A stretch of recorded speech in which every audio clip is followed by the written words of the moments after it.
Hi, good afternoon. Welcome to the Educational Equity Day of Dialogue. I'm Shelley Banker, Senior Advisor to the Office of Educational Equity at the Colorado Department of Higher Education. Should you have any concerns today, we have some fabulous team members supporting you behind the scenes. Freddie Burciaga, Jamie Burciaga, Jimmy Rogers, and Katrina Weitzel are managing our technology, and if you have any questions, you can submit that through the Q&A. The chat will be disabled today. We do have someone monitoring the Q&A for actual questions, Spencer Ellis. We'll be using that during our closing session, and if we do not get to your questions, we will follow up. Today we have two language accessibility options. To access them, to access the closed captioning, adjust the size of the chat, or to turn off subtitles, you can click Live Transcript at the bottom of the screen.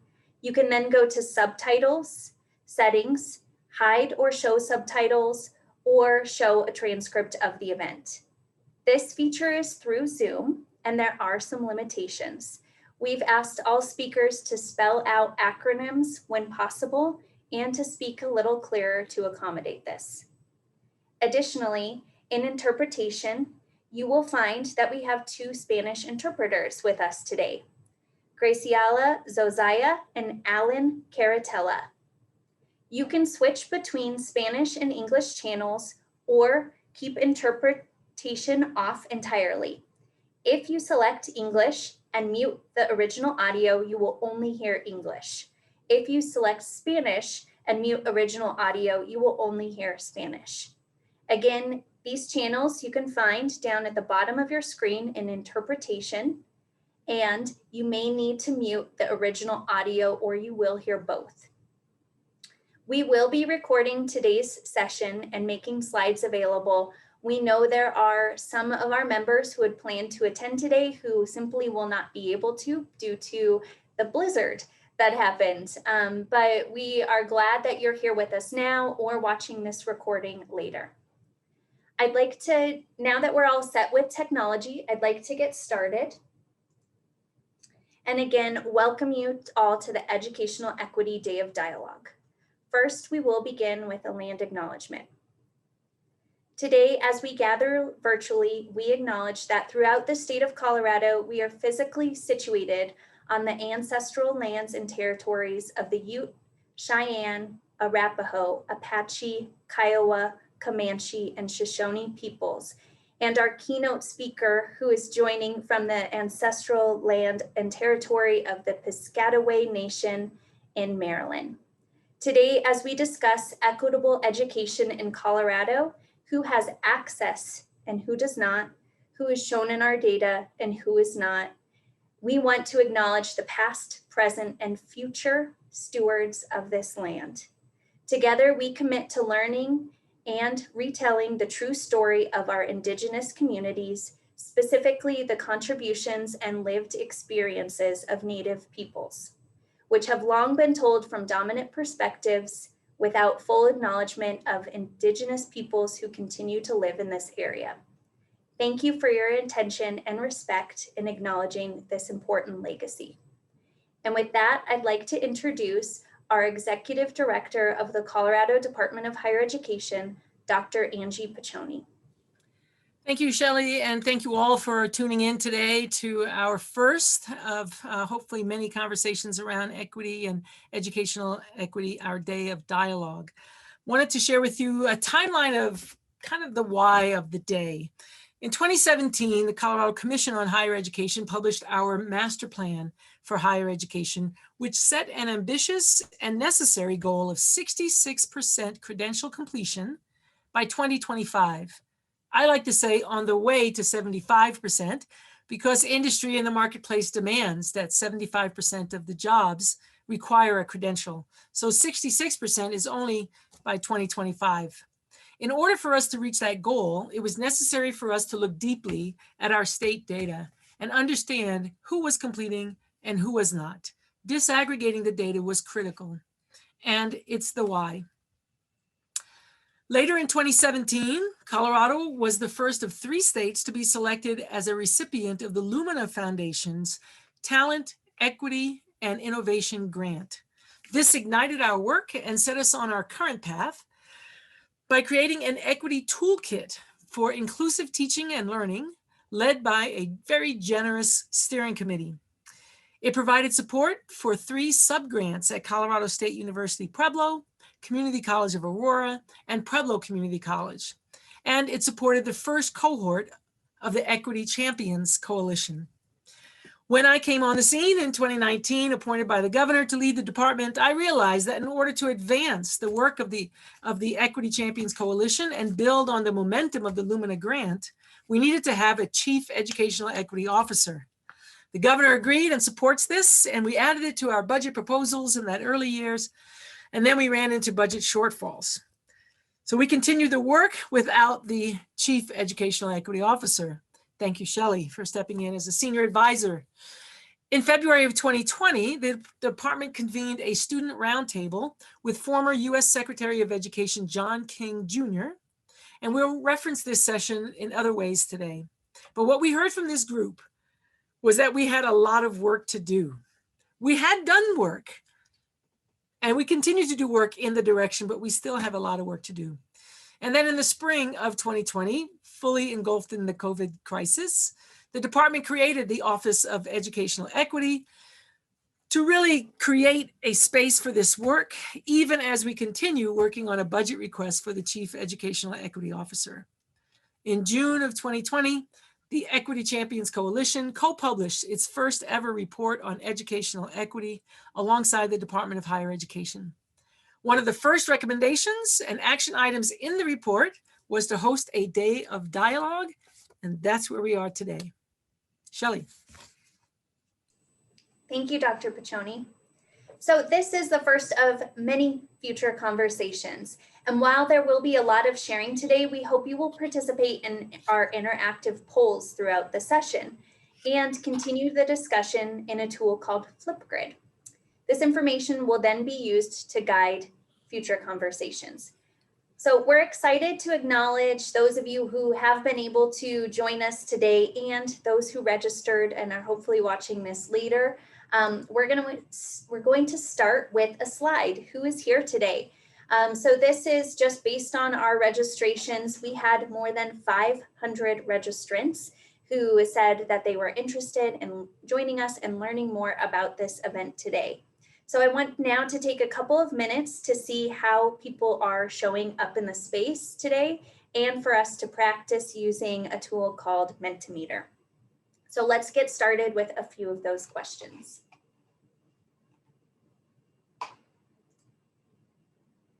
So Spencer is going to drop into our chat a first question, which is he's going to drop in a link, and you can go to that link and you should be able to see our first question, which is simply, where are you zooming in from today? I'll give a few moments for people to answer.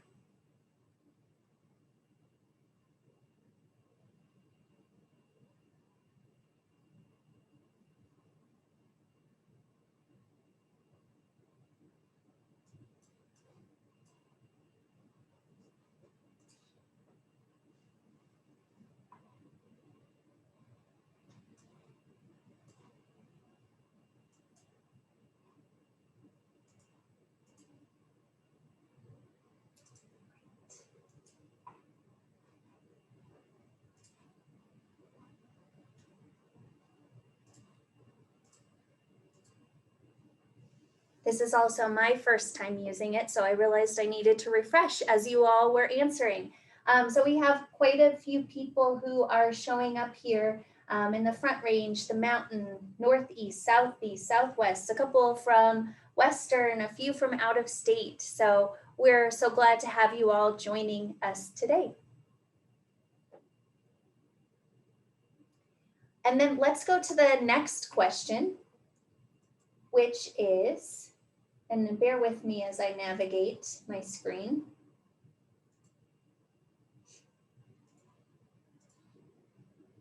Our next question is simply, how are you feeling today? So you should be able to refresh that same link and you will be able to you'll be able to let us know how you're feeling today.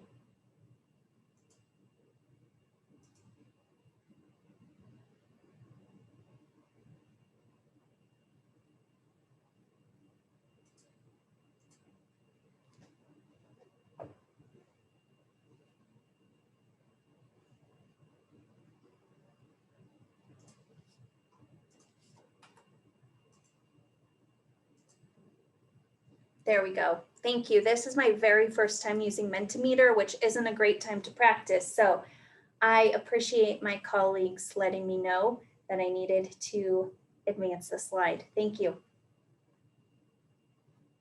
I'm going to share my screen again so you all can see those results.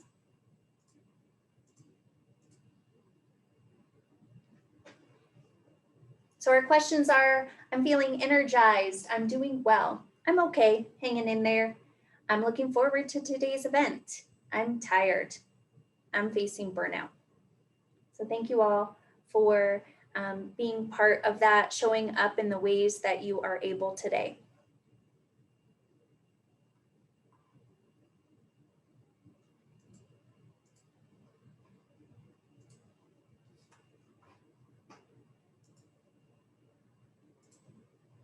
So last, before we get started, I just want to say that today is a big day for us here at the Department of Higher Education, blizzard or no blizzard. And our Office of Educational Equity staff and our Equity Champions Coalition are excited that you've chosen to join us and spend your afternoon here. The event would not have been possible without the support of many, many different people who are contributing. This is a list of some of those, and there are so many more behind the scenes. So I just wanted to give a sincere thank you and share my gratitude for your participation. Today's agenda will have our welcome and keynote, which we're doing right now. We will then move into a session where our keynote, Will Del Pilar, will join us, and then we will give you an overview of our report on educational equity. We'll have a small break and transition. Then we will go to a panel of institutional leaders and students, and then our big signing and statement from the governor, institutional leaders, students, legislators, etc. At the end, we will have time to go back to the Q&A and answer some of your questions. So without further ado, I'm excited to introduce our keynote speaker and welcome Dr. Will Del Pilar, who serves as the Education Trust's Vice President for Higher Education Policy and Practice.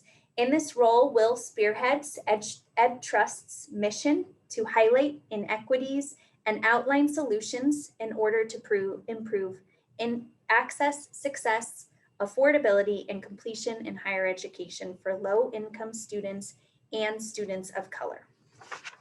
Prior to joining the Ed Trust, Will served in Pennsylvania Governor Tom Wolf's administration as the Deputy Secretary of Post-Secondary and Higher Education, where he developed and implemented the state's strategic vision for higher education. Before joining that team, Will had experience in the Pennsylvania Department of Education. Aside from working in higher education policy roles, Will has led senior development positions as the Director of Development at Pennsylvania State University and at the University of Florida's Opportunity Scholars Program. Will has a wealth of institutional experience working in admissions and financial aid in California and as a research assistant at Penn State. Will holds a doctorate in higher education and higher education administration from the Pennsylvania State University, a master's degree from California State University, Dominguez Hills, and a bachelor's degree from Chapman University. Last year, Dr. Del Pilar joined Secretary John King Jr. at the panel with students at Auraria campus during a blizzard. And when we asked if he would join us again, he graciously agreed. Will, I'll hand it over to you. Thank you for being here today. Great, thank you so much. And I think As you shared earlier, it seems like it's going to be a tradition to not only have snow at this event, but have significant snow, because I was afraid that we were going to be stuck last year. And I'm not sure if you guys can see my screen. Yes, we can. Okay, I'm going to try and put this in presentation mode.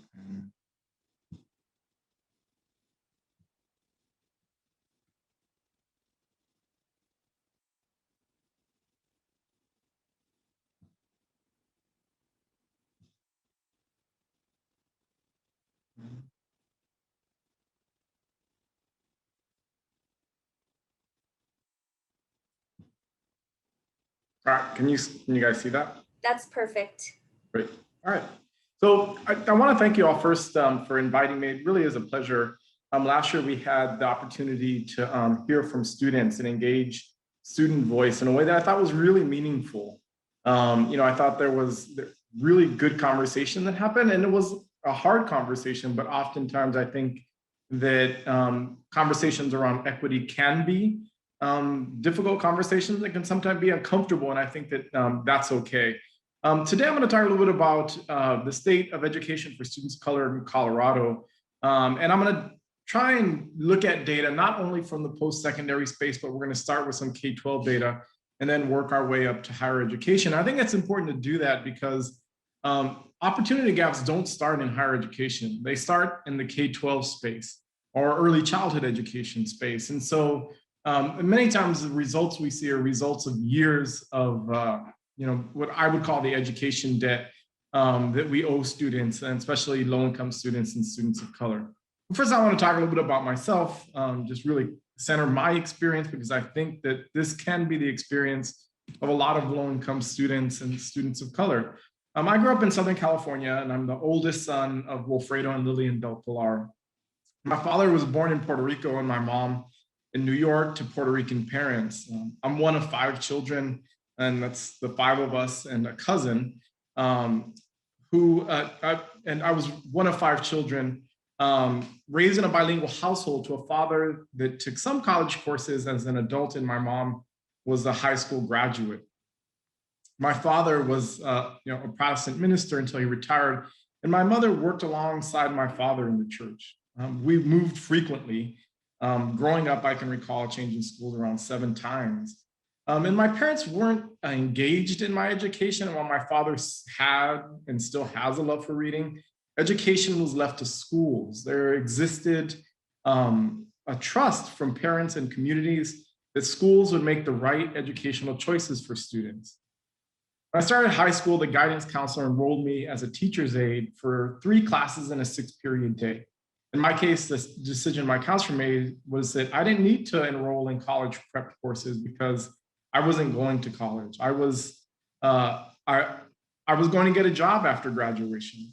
As a result, I was placed in courses that failed to challenge me. I did not take the SAT, nor did I ever engage in a conversation about test prep, the FAFSA, or post-secondary options. High school graduation was the goal, and I made it to graduation. And not surprisingly, I didn't go to college immediately following high school. I worked full-time, and I eventually started doing research on colleges. I bought an SAT prep book, I applied to colleges, and I completed the FAFSA all on my own. The first time I visited the campus was when I moved into the dorms, and thanks to the support of family and mentors in college, I was able to be the first person in my family to graduate with a bachelor's degree, and years later, a master's degree in counseling, and finally with a PhD. Now, I share this story because my counselor made decisions about me and my ability, about what I could be. I would argue that I'm owed an education debt. As a first-generation college student, as a Latino, as a low-income student who received a Pell Grant, my counselor made decisions about the pathway he felt was right for me. I shouldn't have made it, and I feel like I made it in spite of and not because of my education. This could be possibly generational. My school counselor was my mom's school counselor, and I often wonder if he had the same conversation with her. Did he make the same choices about her education? I was owed an education debt. And if it wasn't for me finding my own way, I would have never have worked at 5 universities across the country, served for 3 governors, and been appointed in Pennsylvania as a deputy secretary. I would never have worked for John King, former Secretary of Education under President Obama, and I wouldn't be here today sharing with you. I argue that I was owed an education debt. And I wonder what education debt we are creating for students in Colorado. This concept of education debt comes from a piece by Gloria Ladson-Billings, where she argues about achievement gap to education debt. I'm going to use this concept of the education debt to frame our conversation today. In it, Ladson-Billings reframes the conversation from achievement gap and deficit thinking to one of a debt owed. We often talk about achievement gaps, and I'm tired of that because it's hard to close gaps when you haven't had a fair opportunity. Similarly, we need to think about deficit versus debt. Deficit is the amount of spending a person, organization, or government does over time, does over their income it takes in. And the debt is the sum of all of those deficits. The education debt in this case is foregone schooling resources that we could have and should have been investing in low-income students and students of color. The absence of this investment takes away resources that could go to reducing opportunity gaps. Without the education debt, we can narrow the opportunity gap. Ladson-Billings goes on to describe 4 areas where we are in debt to low-income students and students of color. We owe a historical debt, she argues, because we have not provided the same resources to low-income students or students of color. It wasn't until 1954 in Brown versus Board of Education that legally sanctioned racial segregation in this country was found to be unconstitutional. It was only 67 years ago. It wasn't until 1968 that Black students in the South began to experience universal secondary schooling. That was just 50 years ago. We have not provided the same historical access to education to students from low-income families and students of color. She also argues that there's an economic debt. For many low-income populations and populations of color, schooling simply didn't exist. And Ladson-Billings argues that whites were not prepared to invest their financial resources in these strange others. Sadly, that remains true today. We did some work on funding gaps in K12 education and found that the highest poverty school districts in this country receive about $1,000 less per student than the lowest poverty districts. The difference is almost twice as large, roughly $1,800 per student between districts serving the most students of color and those serving the fewest. In a school with just over 550 students, that equates to over $1 million less annually. We don't have an achievement gap in this country. We have an education debt. Ladson-Billings goes on to describe this socio-political debt, and she describes it as the degree to which communities of color are excluded from the civic process. Sadly, we don't have to look very far in our history to find examples of this. This exclusion leads to the absence of legislative representation at nearly every level. As a result of the socio-political component of the education debt, families of color have regularly been excluded from the decision-making mechanisms that would ensure that children receive quality education. And finally, the final component is the moral debt. Moral debt reflects the disparity between what we know is right and what we actually do. Ladson-Billings describes it as action that can result from a moral panic. A condition, episode, person, or group of person emerges to become defined as a threat to societal values and interests.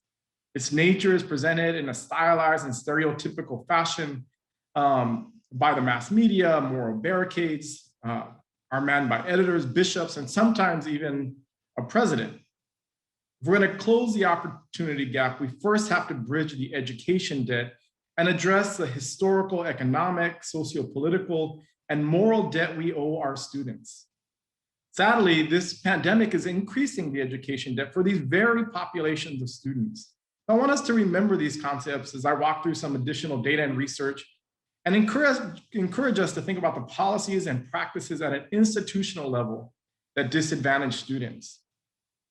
When we look at K12 enrollment over time in Colorado, a couple of things are notable. One, the increase in Latino enrollment since 1990 is 233%. In 1990, white students made up 75% of students in K12, and today it's just over half. When we look at K12 funding over time, Colorado lags behind the US average by nearly $1,000 annually. This means that in over 12 years of education, Colorado invests $12,000 less in students in the K12 space. This is an education debt. We are providing fewer resources, less support, creating issues of resource equity for students. If we dig a little deeper, we see other funding disparities in Colorado. The districts enrolling higher percentages of students of color are funded at $549 less per student per year. I did a little bit of digging, and in a district like Fountain Fort Carson, which enrolls 1,783 students, this means we invest $978,000 less in students in the school than a district serving a less diverse student population. This is an education debt. This district could hire additional teachers, counselors, provide services to these students if the education debt didn't exist. In addition to underfunding, we're disproportionately disciplining students of color. The blue line is enrollment. The orange line is discipline, and the gray line to the left is the difference. We need to examine policies that disproportionately impact students of color. When discipline for students of color, Latino students, Black students, Native American students, when these students are disciplined at higher rates, we need to address this, and we need to look at the policies that are leading to these outcomes. I want you to think about the previous slide and now look at this data. So we're disproportionately disciplining students of color, and we are under-enrolling these same students in advanced coursework. We'll talk about post-secondary data in a bit, but if we want to close opportunity gaps, we need to ensure that we are providing students with the coursework that will prepare them for college. By under-enrolling students, we are effectively creating the outcomes and gaps that we see in college. The outcomes that we're getting are a reflection of the policies and investments we're making in students. If we invest less, discipline more, provide less access to advanced coursework, provide less resources, then these outcomes shouldn't surprise us.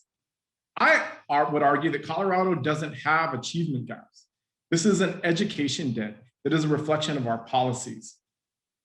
We should not be okay with a 12 percentage point gap between Black and white students in terms of graduation rate, a 14 percentage point gap for Latino students, a 22% gap for Native American students, a 16 percentage point gap for low-income students, and a 23 percentage point gap for English language learners. We should not be okay with this data.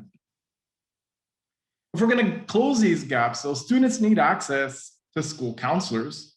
Sadly, not only is there a scarcity of counselors, but we've not done enough to prioritize school counselors to support the mental health and college and career aspiration of students. Nationally, the student-to-counselor ratio is around 464 to 1. ASCA recommends a ratio of 250 to 1. In Colorado, it's 324 to 1. Only 2 states meet the benchmark. 1 in 5 students in this country, that's 8 million students, attend a school where they do not have access to a school counselor. Worse still, 1.7 million students attend a school with police and no school counselor. When we prioritize policing and not students' mental health and college career aspirations, we send a message that college isn't a place for them. This pandemic threatens to grow the college attainment gap. If we're going to make progress, we need to invest in effective counselors that close opportunity gaps and inspire students to achieve their educational dreams. I've tried to provide all of this information and data for context. But when we look at college going by race and ethnicity over time, we see improvements for every group, but we still see gaps in who is enrolling. There's an 18 percentage point gap or difference in college going for Native American students, a 6 percentage point difference for Black students, and a 16 percentage point difference for Latinx students. Nationally, when we look at the data, 61.7% of students enroll in college following high school. Colorado falls below the national average at 59.2%. And I'm afraid that with what we see happening nationally in terms of college enrollment, all of these figures are likely to drop. So I have a question, and I don't know if we're gonna be able to put this on the Mentimeter or not. Yes, I'll pull it up right now, Will. So, We dropped in the link again to Mentimeter, so you can go to the same link, and I'm going to bring up the questions on the screen, and you can talk us through them, Will. So as we think about this, we really should be asking ourselves, what are the investments that we need to make in K-12 to increase access and to begin to bridge this education debt? I think that there are significant investments that we can make and should make. I can't see. All right, I can't see my slides anymore.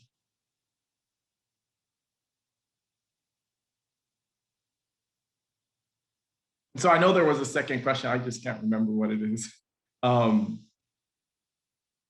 so we do need to be making investments. And these investments, we saw in the last stimulus bill that they put in a maintenance of equity requirement. And what that effectively does is it ensures that schools that are serving the most low-income students are receiving additional resources to ensure that we're making up for these gaps that are being created, for this debt that is being created. I think there are some good responses here from folks around professional development, pedagogy, more focused dollars. We need to be focused on trying to close this education debt. And one way of doing it is funding. That's not the only way, but it is one way. And I think counselors are critical to that. Should we go to the next question? Sure.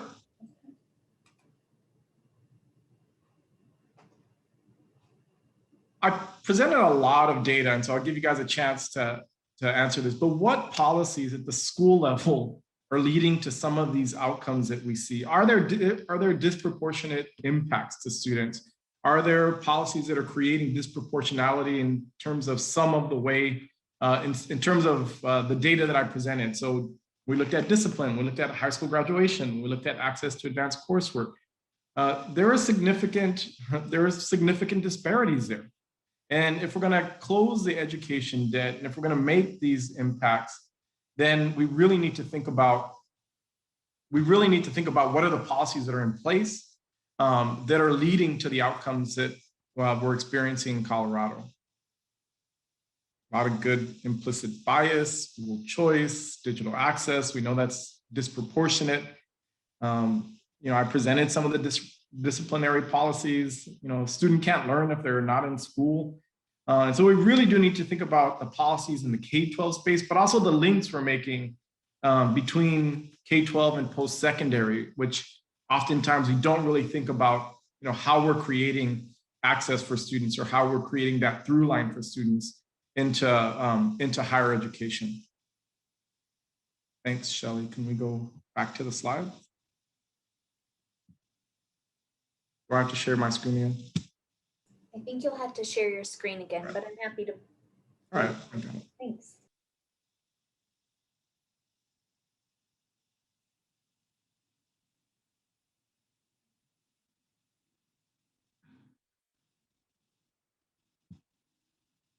All right.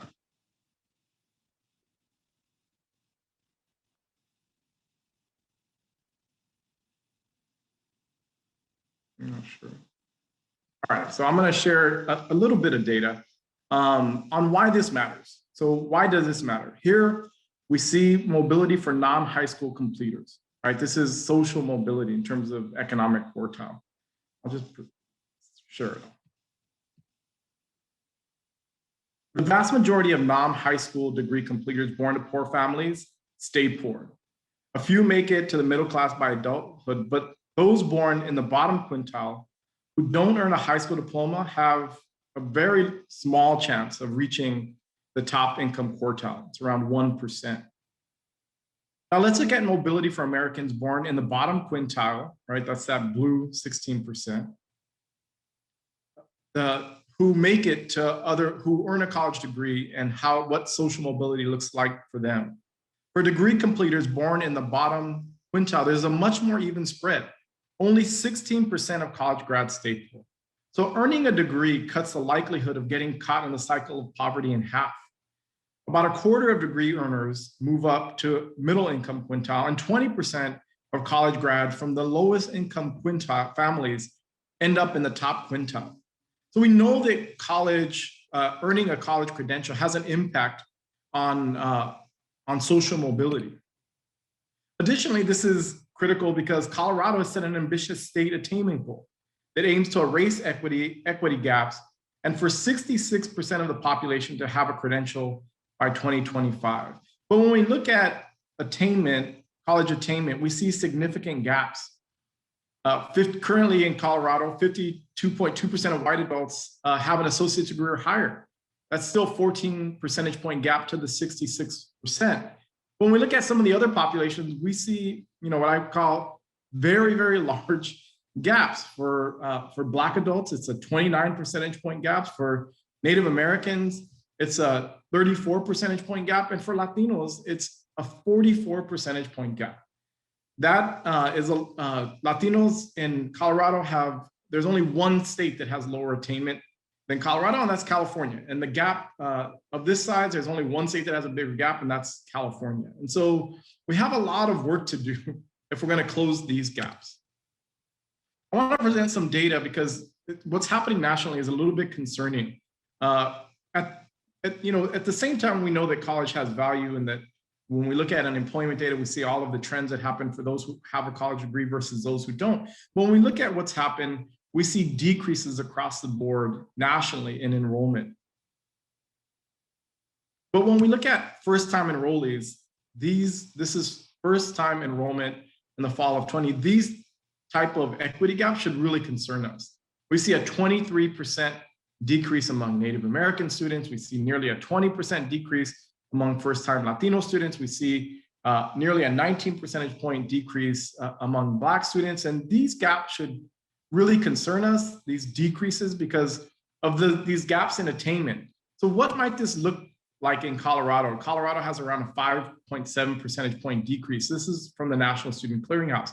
And so when we think about how this could possibly, we won't know till next year. And so I did a little bit of calculating, but when we think about what this may mean for Colorado is there's possibly 24,000 less students enrolled this year in Colorado. We don't know what the equity gaps are because we don't have that data yet, but it's really concerning when we think about, we have this gap. We know that college is the best path to the middle class. And as a result of the economic impact caused by the pandemic, we're seeing less students enrolling in college.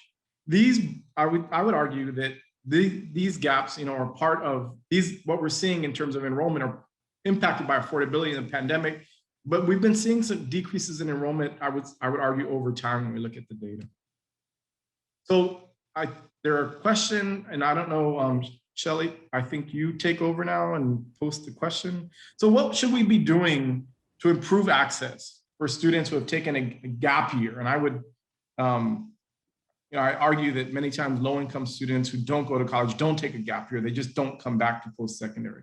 And then how do we re-engage students who maybe have paused their education because of the pandemic? They've taken a year off and are working full-time in an essential role. And I think these are questions that we really need to be asking ourselves and thinking about.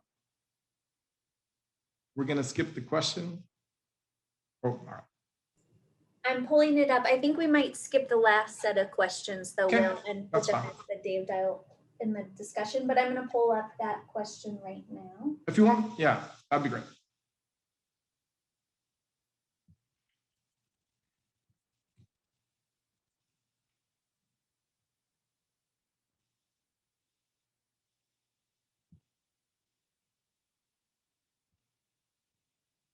I'll wait for answers to come in. Just a reminder, it's the same link for everybody.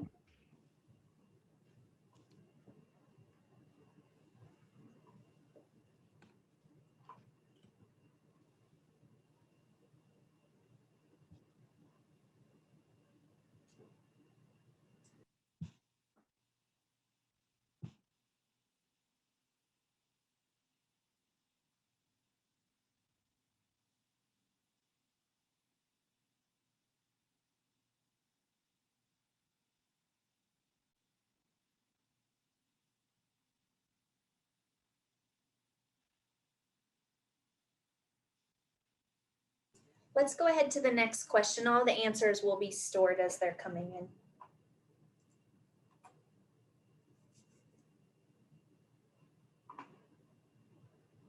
We really do need to be thinking, I think, systemically at a state level of how we re-engage students that we may be losing this year.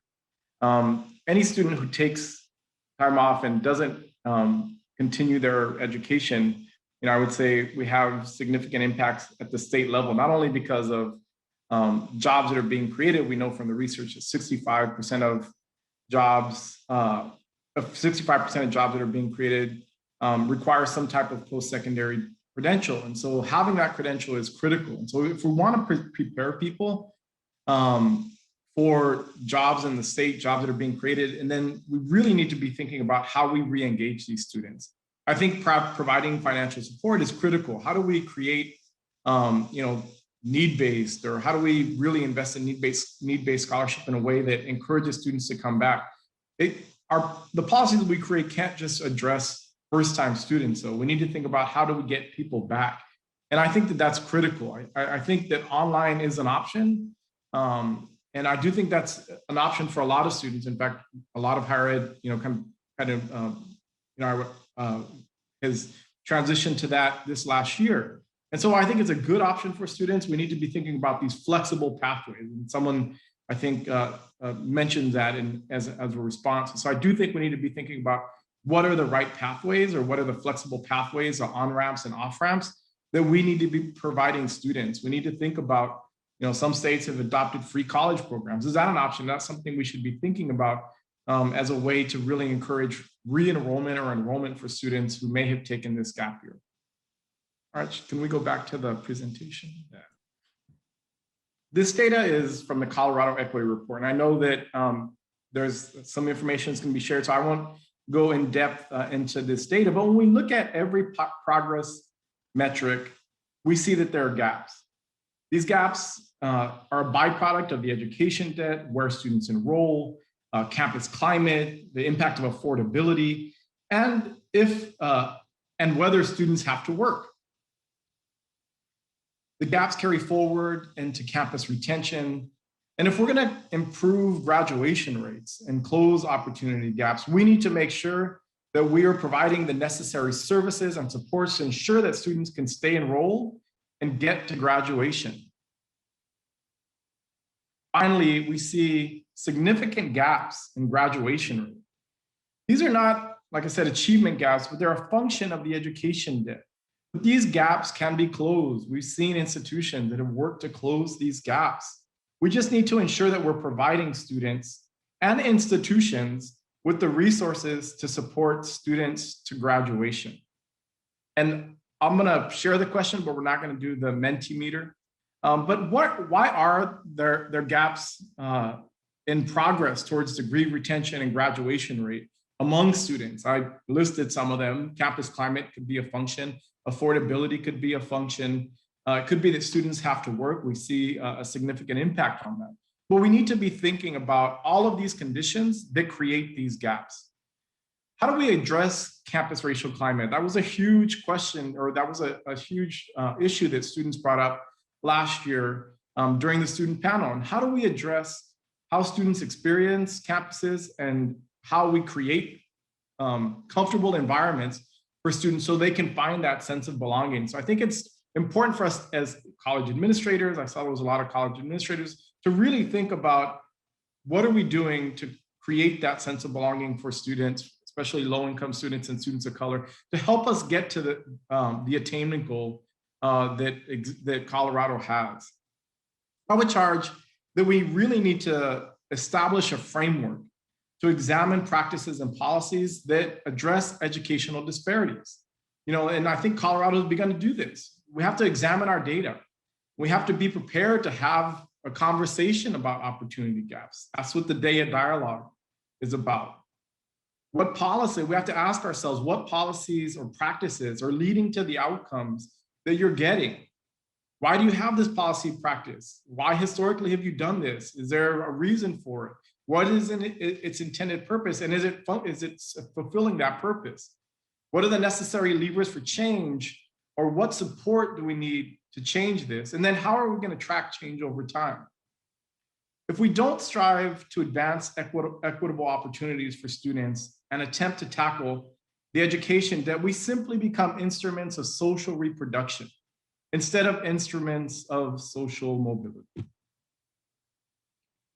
And Shelley, I don't know if we have time for questions. We will have been tracking them in the Q&A today, and we promise that we will address them at the end of the agenda. Great. I'll also ask for permission for Dr. Del Pilar for us to be able to share his slides. So I know there were a couple of questions in there. So thank you so much for joining us today. We are incredibly grateful for your participation, your sharing your thoughts, ideas, and perspective with us. And I'm excited to carry that momentum throughout the rest of the day.